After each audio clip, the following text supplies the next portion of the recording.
Welcome to the deep dive. Today, we're plunging into a topic that's absolutely critical for a huge number of people, and frankly, it affects how we all think about the food we eat. It's the complex world of food allergen labeling, especially, on foods that travel across borders. Right. If you or someone you know manages food allergies, you know how much you rely on that label, but, well, how reliable is it? That really is the essential question, isn't it? Yeah. And the source material for our deep dive today tackles this head-on. It's a really significant piece of research. It's titled A Survey of Food Allergen Labeling and Undeclared Allergen Residues in Prepackaged Food Products Imported from Thailand. Okay, quite a title. And this important work was done by Chatchaporn Uraipong, Phuttachat Kaewdang, Nicki Shwe Yee, Masahiro Shoji, and Nanju Alice Lee. That's right. Published in Food Control, Volume 124, back in 2021. So our mission today basically is to unpack this research. We want to understand the current situation with allergen labeling on these prepackaged foods coming from Thailand. And crucially, look at the actual data on, well, undeclared allergen residues found in these products. Right, what's really in there versus what the label says. Exactly. This is about assessing the real risks posed to allergic consumers and understanding why it matters so much to you if you're reading those labels for safety every single day. Let's jump right in then. The fundamental issue here, it's pretty stark. Food allergies are serious. Very serious. Extremely. For someone with a severe allergy, there's no cure. So their safety depends entirely, completely on knowing exactly what's in their food.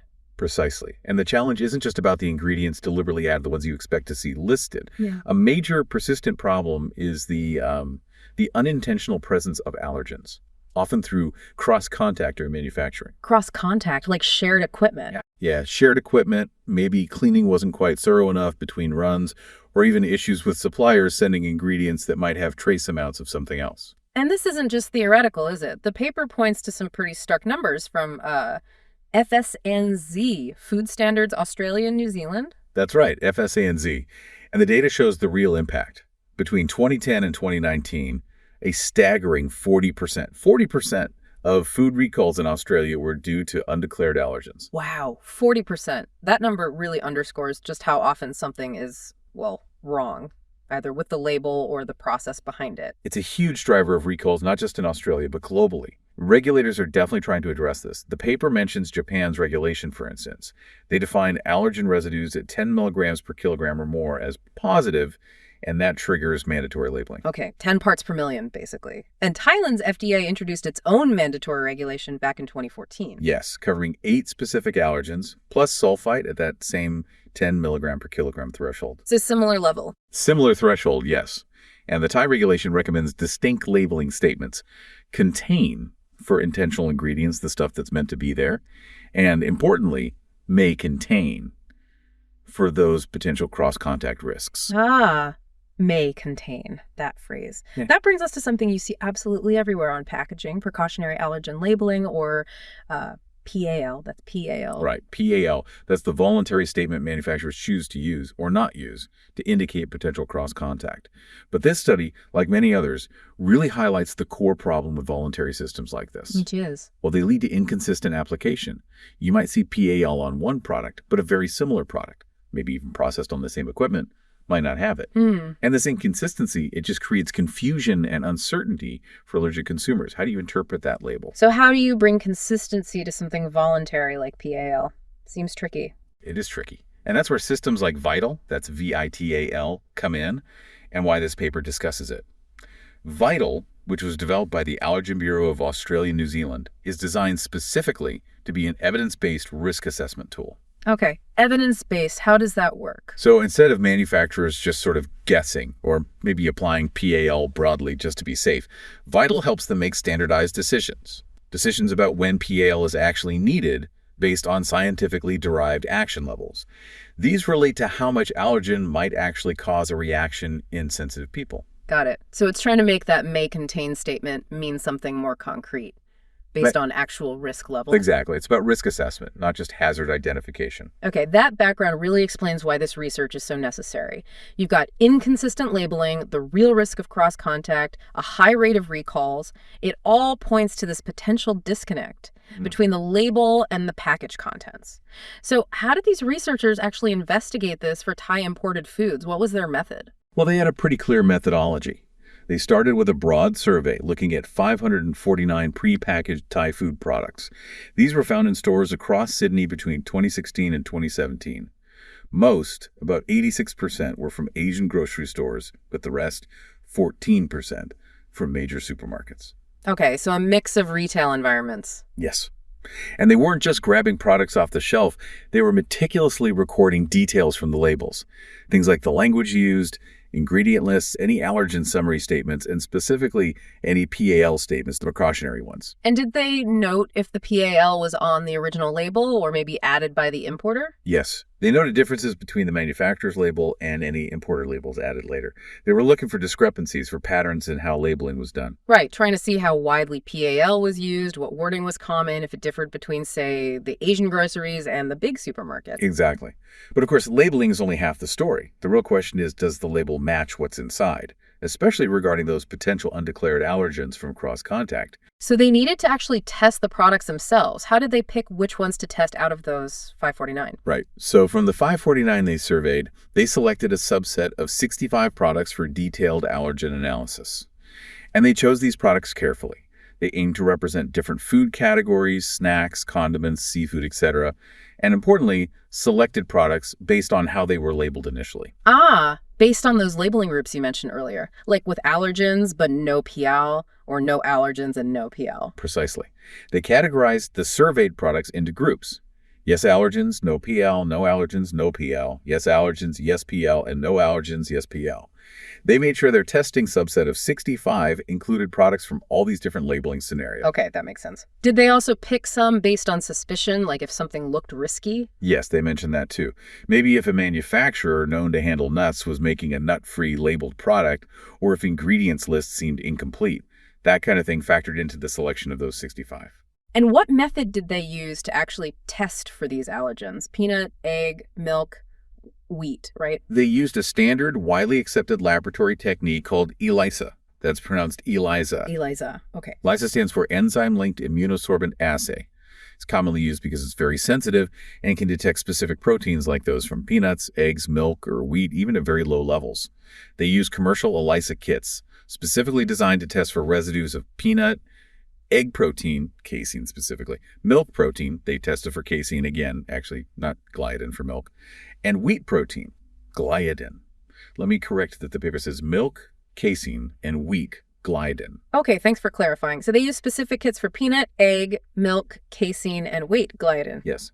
They took the food product, homogenized it, prepared a sample according to standard procedures, extraction, shaking, centrifugation, all that, and then ran the ELISA test following the kit protocols. To see if those specific allergens were present, and if so, at what level? That's the core idea.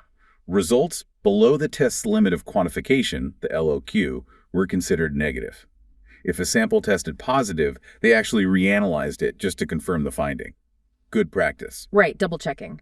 And then they took those analytical results, the parts per million or whatever, and applied the vital system to interpret the risk. Yes, and this is a really crucial step in the analysis. They used the Vital 3.0 calculator. Because the point of Vital isn't just detecting any trace of an allergen. It's assessing whether the level detected, when you consider a typical serving size of that food, is likely to pose a real risk of reaction based on clinical data. Okay, so it factors in how much someone might actually eat. Exactly. Vital compares the amount found in a serving to scientifically established reference doses. These are estimates of the amount of allergen protein that might trigger a reaction in the most sensitive 1 to 5% of the allergic population. And what were those reference doses for the allergens they tested? You mentioned them earlier. Yeah, for Vital 3.0, the reference doses used were 0.2 milligrams of protein for peanut, 0.2 milligrams for egg, 0.2 milligrams for milk, and slightly higher for wheat, 0.7 milligrams of wheat protein. Tiny amounts. Very small amounts, yes. So the Vital calculator uses these reference doses, the amount of allergen the ELISA test found, and the product's serving size. It then determines that the level is above a specific threshold, known as action level 2. If it is, Vital recommends that a PAL statement should be applied to that product's label. Okay, that whole process makes sense. Look at the labels, test the products, assess the risk using Vital. So what did they actually find? Let's start with the label survey, the 549 products. What did the labels show? Well, the label survey showed some positives. Thai manufacturers seem to be largely doing a decent job with basic labeling for export. 96% of products had original labels in both Thai and English. That's good for reaching consumers in places like Australia. Okay, high bilingual labeling. And how common was PAL, the precautionary statement? PAL statements were present on 39% of the surveyed products. Interestingly, mostly on the English labels, which suggests it's being added primarily for export markets, not necessarily used as much domestically in Thailand. Right. And what did the PAL statements typically say? The most common wording was the familiar may contain X, used in about 79% of the English PAL statements they found. Others like, produced in a facility that uses X, were also seen. They also found, unsurprisingly perhaps, clear correlations between food types and what allergens were declared or mentioned in PL. Like what? Well, for instance, seafood products often mentioned egg or wheat. This makes sense, as they're often used as binders or processing aids in battered or breaded seafood. Okay. Condiments frequently listed soy or shellfish crustacean. Snacks often had wheat, soy, or milk, likely coming from complex seasoning mixes. These patterns confirm where potential risks might concentrate. All right, so a decent portion, 39%, had PL, but well over half didn't. Now, for the moment of truth, the ELISA test results on those 65 selected products. What did they discover hidden inside the package? Yeah, this is where the picture becomes less reassuring. Overall, a significant number of the products they tested actually contained detectable allergen residues that weren't supposed to be there based on the ingredient list. 22 out of the 65 tested products, that's 33.8%.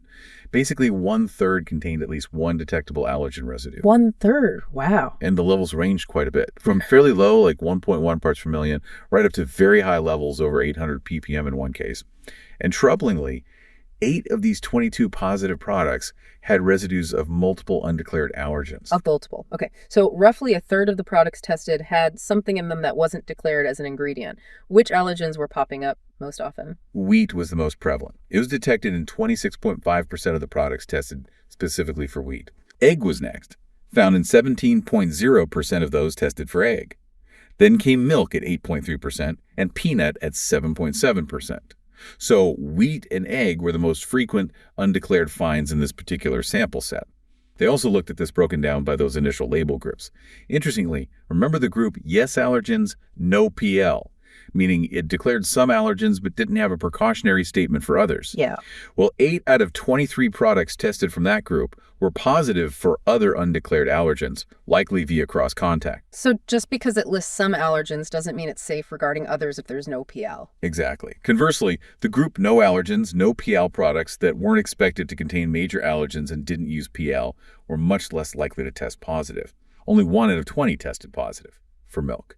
This suggests that for products where no allergens are expected and no PL is used, the risk might indeed be lower, but crucially, it's not zero. There was still that one positive hit. Right. And where were these undeclared allergens typically found? Which types of products? They were most frequently detected in snacks, seafood products, dairy or meat alternatives, and cereals. The likely culprits often pointed back to complex ingredients like seasoning mixes, where maybe sub-ingredients containing allergens weren't fully declared, or processing aids like flours being used, or just straight-up cross-contact from shared production lines. Okay, so they found detectable allergens in 1/3 of the products. But you stressed earlier that Vital assesses risk, not just presence.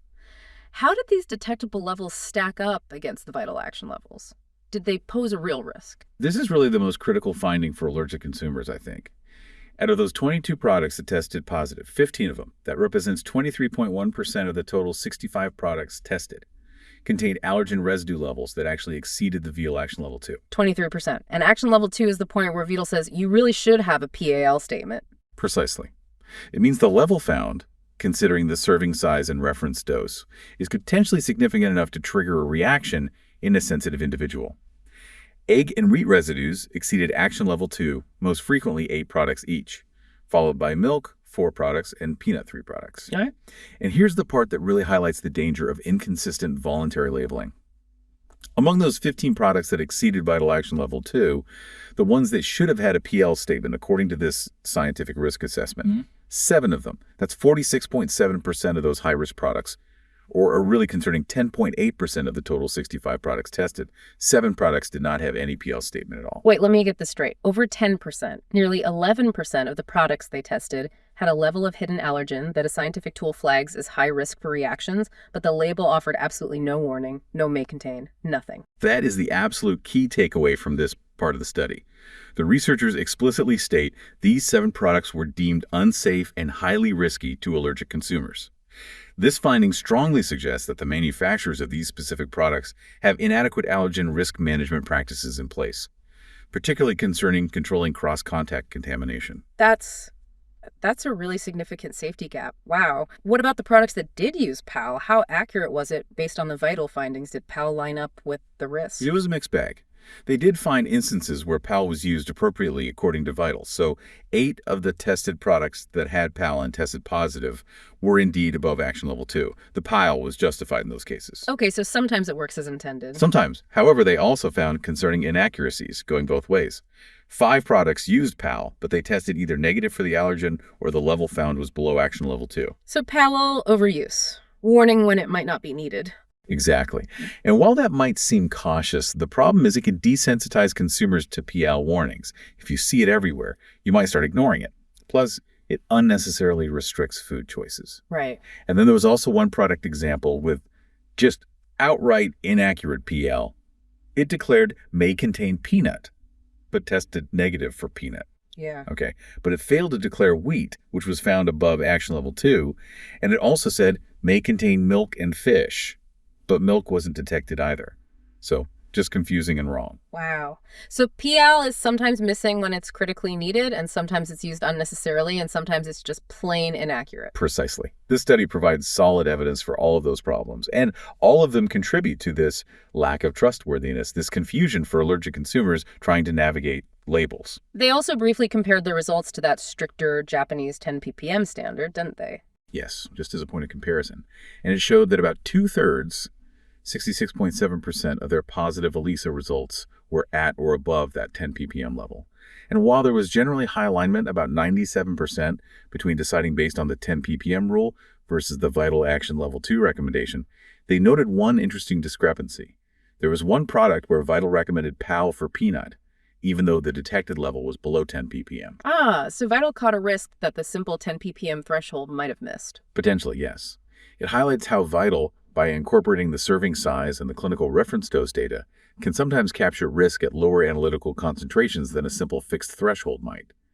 It suggests Vital could be a more sensitive, perhaps more protective, tool for risk assessment in certain cases. That comparison is fascinating. It shows how a risk-based approach like Vital might offer a different, maybe more nuanced picture than just a detection limit. So bringing all these results together, the labels, the tests, the vital assessment, what's the overall picture here? What's the big significance of this research? Well, the study does acknowledge progress. Thai manufacturers are clearly engaging with export requirements. You see that in the high rate of dual language labeling and the presence of basic allergen summaries. That familiarity is there.